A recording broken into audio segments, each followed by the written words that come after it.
నమస్తే అండి. మనం గోంగూర మొక్కలకి గోంగూర కోసుకుంటాం కదండి. మన చెట్లో ఉన్న గోంగూరని కోసుకుంటాము. ఆ గోంగూర కోసుకున్నప్పుడు మనకి కాయలు వస్తాయండి. చెట్టున కాయలు వస్తాయండి. ఎర్రగా ఉంటాయండి ఆ కాయల్ని మనం వదిలేయొద్దండి. వదిలేయకుండా వాటిని కూడా మనం కోసేద్దాం. కోసిన తర్వాత వాటిని ఏం చేద్దామంటే 2 రోజులు ఎండలో పెడదాం. 2 రోజులు ఎండలో పెట్టిన తర్వాత అవి చక్కగా నల్లగా వచ్చేసి వాటిలో విత్తనాలు తయారవుతాయండి.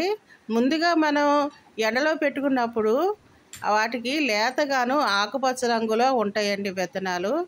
అవి ఎండలో పెట్టిన తర్వాతే నలుపు వస్తాయండి, విత్తనాలుగా తయారవుతాయండి. కాబట్టి మనం గోంగూరని మొక్కలకు కోసిన తర్వాత ఏం చేద్దామంటే ఇవన్నీ కూడా మనం ఎండబెట్టుకుందామండి. ఈ గోంగూర విత్తనాలు అంటారండి. వీటిలో నుంచి గోంగూర గింజల్లో నుంచి విత్తనాలు వస్తాయి. మీరు కూడా విత్తనాలని వేసుకుని చక్కగా గోంగూరని పండించుకోండి. మనకి చెట్టు గోంగూర వేస్తుందండి, తర్వాత విత్తనాలను కూడా చెట్టు వేస్తుందండి. Please subscribe.